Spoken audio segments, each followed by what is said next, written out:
आखिर हमारे श्री राम रहते कहां हैं? आखिर हमारे कृष्ण जी रहते कहां हैं? आखिर वो माता रहती कहां है? हनुमान जी ने संकेत दिया था, लेकिन कोई समझ ही नहीं पाया। जब श्री राम जाने लगे लीला खत्म करके, तब विभीषण ने पूछा कि आपके श्री राम जा रहे हैं, अब कैसे मिलोगे उन्हें? अब कहां जाओगे ढूंढने? तब श्री राम के उस सेवक ने यह नहीं बोला कि मैं एक मंदिर बनाऊंगा या मंदिर में जाऊंगा राम जी से मिलने। उसने क्या किया? हनुमान जी की बात कर रहा हूं। क्या किया उन्होंने? अपना सीना फाड़ के दिखा दिया कि मेरे राम, मेरे प्रभु राम जिस मंदिर में रहते हैं वो इस काया के अंदर है। इसीलिए कहते हैं मंदर, यानी मन के अंदर। वो भगवान मन के अंदर रहता है, लेकिन काया रूप में। अब काया से परे जो वो है, वो कहां रहता है, उसको भी जानना पड़ेगा। वो कहां रहता है, उसके लिए कबीर साहिब क्या कह रहे हैं? ज्यों तिल माही तेल है और ज्यों चकमक में आग, तेरा साईं तुझ में है, जाग सके तो जाग। कि अगर तुम अपने परमात्मा को ढूंढना चाहते हो तो मेरे भाई, तुम्हें अपनी आत्मा के अंदर उस परमात्मा को ढूंढना पड़ेगा। गुरु ग्रंथ साहब में भी दर्ज है ये वाणी, आत्म में राम, राम में आत्म, चीनस गुरुमुख विचारे। कि अगर तुम्हें असली राम चाहिए, वो तुम्हारी आत्मा में रमण करता है। इसीलिए बोला गया, तुझ में राम, मुझ में राम, सब में राम समाया, सबसे कर लो प्रेम जगत में, कोई नहीं पराया। वो राम हिंदू में भी है, वो राम मुसलमान में भी है, वो राम सिख में भी है, वो राम ईसाई में भी है। लेकिन कौन सा राम? अभी सारे लोग एक राम को जानते हैं। कबीर साहब कहते हैं, राम चार हैं मेरे भाई, चार हैं, एक नहीं है। कौन कौन से राम हैं? एक राम दशरथ का बेटा, एक राम घट घट में बैठा, एक राम का सगल पसारा, और एक राम तीनों से न्यारा। जो तीनों से न्यारा राम है, वो है असली राम। उसको जानना है। और वो राम श्री रामचंद्र में भी है, कृष्ण जी में भी है, हनुमान जी में भी है, माता में भी है, भोले शंकर में भी है, मोहम्मद साहब में भी है, कबीर साहब में भी है, नानक जी में है, दादू जी में है, पलटू जी में है, हम सब में है।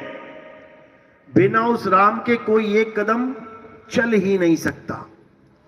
अगर आप बैठे हो, उस राम की वजह से बैठे हो। आप खड़े हो, उस राम की वजह से खड़े हो। आप बोल रहे हो, उस राम की वजह से बोल रहे हो। आप मंदिर, मस्जिद, गुरुद्वारे जा पा रहे हो तो उस राम की वजह से जा पा रहे हो, नहीं तो किसी के बस की बात नहीं है कि मंदिर तक भी जाके दिखा दे। और उस राम का नाम है आत्म राम। आत्म राम। अगर तुम्हारे शरीर को आत्मा चला रही है, तभी तुम मंदिर तक जा पा रहे हो। अगर तुम्हारे शरीर को आत्मा चला रही है, तभी तुम मस्जिद तक जा पा रहे हो। तुम्हारे शरीर को आत्मा चला रही है, तभी तुम गुरुद्वारे चर्च तक पहुंच पा रहे हो। अगर रास्ते में भी आत्मा ने शरीर का साथ छोड़ दिया तो तुम्हारी थाली वाली कमंडल और मंडल वहीं गिरे पड़े मिलेंगे तुम्हें। किसी मस्जिद की तरफ जा रहे हो, कोई नाला वाला आ गया और पता लगा वहीं पे आत्मा ने शरीर को छोड़ दिया, उसी नाले में गिरे मिलोगे, मस्जिद ना पहुंच पाओगे। तो जो हर जगह तुम्हारा साथ दे रहा है, हर जगह तुम्हारी रक्षा कर रहा है, हर जगह तुम्हारा अंग संग तुम्हारे साथ खड़ा है, वो आत्मदेव है। उस आत्मदेव को पूजना है। गुरु ग्रंथ साहब में वाणी आती है, आत्मदेव पूजिए गुरु के सहज सुभाए। उसकी पूजा सहजता से होती है। उसकी पूजा बिना एक कदम चले होती है।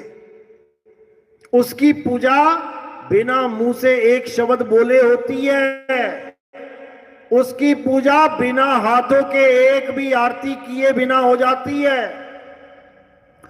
उसकी पूजा बिना किसी हवन यज्ञ के, बिना किसी तीर्थ मूर्त जाप के, बिना किसी पर्वतों के चक्कर लगाए, बिना किसी नमाज के पाठ के, बिना किसी प्रेयर के अरदास के, उसकी पूजा बिना किसी के हो जाती है।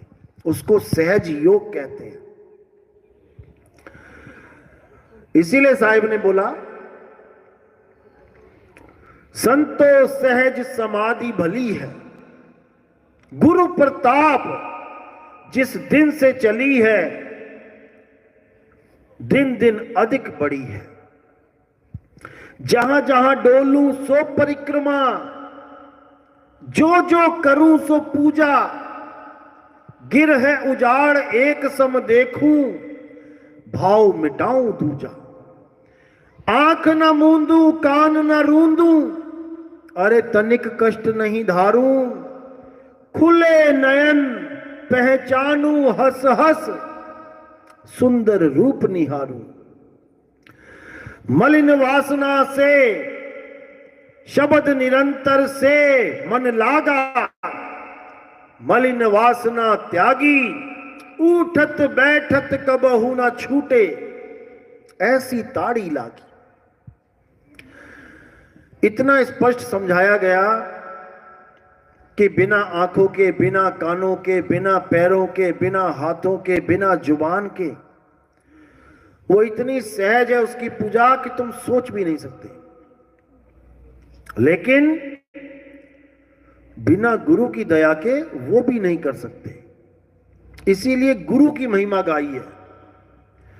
गुरु बड़े गोविंद से मन में देख विचार, हरि सुमिरे सो वार है, गुरु सुमिरे सो पार। हरि को तुम डायरेक्ट सिमरन करोगे तो पार नहीं हो पाओगे, क्योंकि तुम्हें तरीका ही नहीं पता। कई लोग कहते हैं गुरु बनाने की क्या जरूरत है भाई? जब भगवान को सीधे डायरेक्ट हम याद कर रहे हैं तो गुरु की क्या जरूरत है? भाई यही सबसे बड़ी प्रॉब्लम है कि तुम भगवान को सीधे याद कर ही नहीं सकते। बिना गुरु के भेद समझाए कर ही नहीं सकते। दिक्कत ही यही है।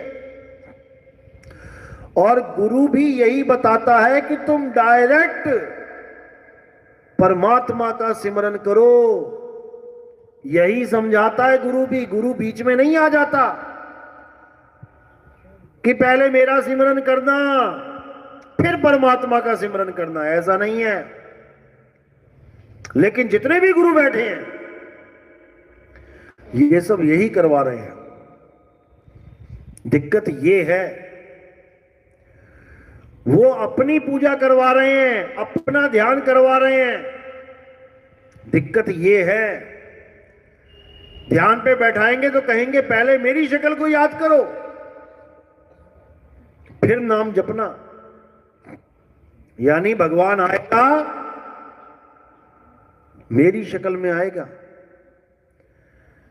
कोई बिरला ही गुरु होगा ऐसा जो ये काम नहीं करवा रहा है, वरना 99% सब इसी में उलझा रहे हैं। तो यही समझाते हुए कबीर साहब कह रहे हैं कि भाई ऐसा योग करो जो सीधे परमात्मा से जुड़े, जिसको विहंगम चाल कहते हैं। शब्द विहंगम चाल हमारी, और कहे कबीर सतगुर दई तारी। वो मुक्ति की चाबी दे देगा गुरु। खुले कपाट शब्द झनकारी, पिंडी अंड के पार वो देश हमारा है। तो किसी को समझना है, कर नैनो दीदार महल में प्यारा है। तो यही नाम जो हम जप रहे हैं भगवानों के नाम सोचकर, कोई हिंदू है तो कह रहा है राम राम राम राम, हरे कृष्णा हरे राम, ओम नमः शिवाय, जय हनुमान ज्ञान गुण सागर। कोई मुसलमान है तो कर रहा है वाहे अल्लाहु अल्लाहु अल्लाहु, कोई सिख है तो कर रहा है वाहेगुरु वाहेगुरु वाहेगुरु।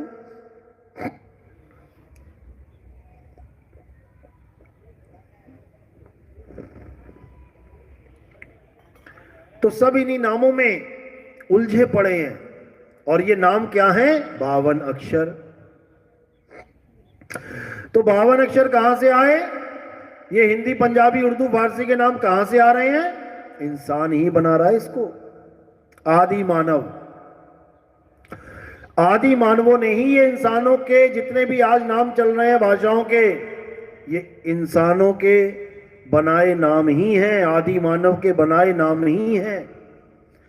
ये आसमान से नहीं टपके कि भारत देश में आसमान से टपके हिंदी के अक्षर और सबको मिल गए, अमेरिका में टपके अंग्रेजी के अक्षर, चीन में टपके चीनी भाषा के अक्षर, जापान में टपके जापानी भाषा के, अरब में टपके अरबी भाषा के। ऐसा नहीं हुआ है।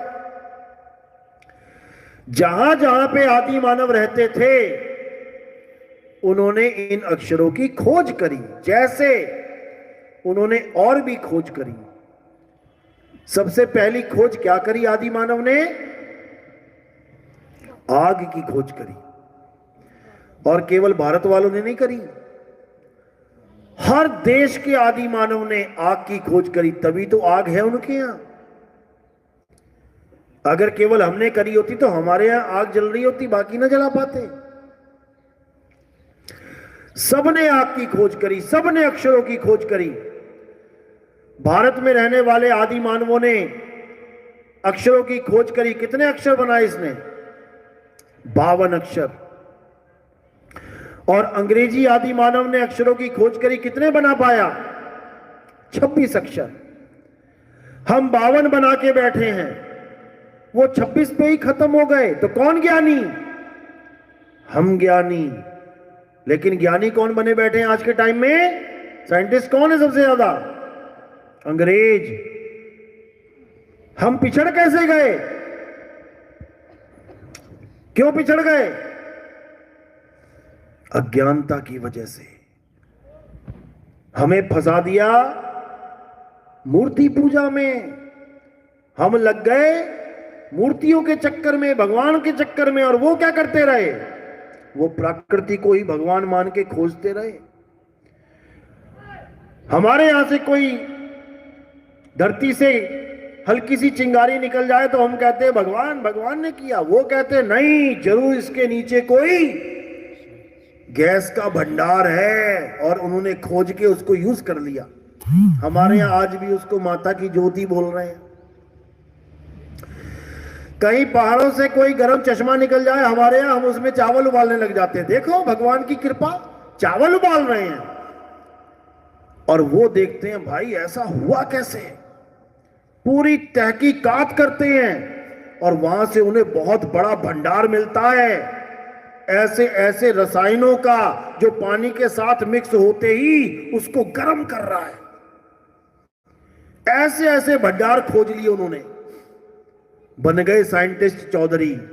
26 अक्षर से 27वां ना खोज पाए, और हम 52 खोज के भी बन गए गुलाम। कौन राज कर गए हम पे? अंग्रेज कर गए, मुसलमान कर गए, मंगोली कर गए, कौन नहीं कर गया हम पे राज? केवल इसीलिए क्योंकि हम पत्थर के सहारे बैठ गए कि भगवान ही करेंगे जो करेंगे, जबकि भगवान बोलते रहे कि मैं कोई पत्थर नहीं हूं, मैं कोई शरीर नहीं हूं, मैं कोई 10 इंद्रियां नहीं हूं, मैं ये हाथ पैर कान नाक आंख नहीं हूं, मैं क्या हूं? आत्मा हूं। तो हमारे अंदर आत्मविश्वास की कमी के कारण हम गुलाम होते गए, हमारे मंदिर लुटते गए, हम अपने मंदिर ही ना बचा पाए, क्योंकि हमारा आत्मविश्वास 0 हो गया। अब क्या करना है? दोबारा से आत्मज्ञानी बनना है, आत्मविश्वास पैदा करना है, और दोबारा से विश्व गुरु बनना है। तब जाके हम कुछ कर पाएंगे, नहीं तो 0 के 0 ही रह जाएंगे। तो अब वो समय आ गया है जब पूरे संसार में इस मूल ज्ञान का डंका बजेगा। ये जितने नाना प्रकार के पंथ चल रहे हैं, ठीक है, अच्छी बात है, तुमने 12वीं तक पढ़ाई करा दी, अच्छी बात है, लेकिन अब आगे कॉलेज की पढ़ाई होगी, हायर स्टडीज होगी, और वो एक झंडे के नीचे होंगी। और वो एक झंडा किसका है? वो आत्मदेव का झंडा है। उस झंडे के अंदर कोई भी आ सकता है, चाहे वो हिंदू है, चाहे वो मुसलमान है, चाहे वो सिख है, चाहे वो ईसाई है, क्योंकि आत्मा सबके पास है। बता दो, हिंदुओं के पास ही है क्या केवल? क्या मुसलमान बिना आत्मा के घूम रहा है? या सिख के पास नहीं है, या ईसाई के पास नहीं है? सबके पास आत्मा है, लेकिन आत्मा का ज्ञान नहीं है, इसीलिए भटक रहे हैं सब। शायद कह रहे, जल में मीन प्यासी, मोहे देखते आवे हासी। आत्म ज्ञान बिना नर भटके, कभी काबा कभी काशी। काबा काशी में परमात्मा नहीं रहता। अपनी आत्मा में झांको, अपनी आत्मा को जानो। जब लगना चीनोगे आत्म, तब लगना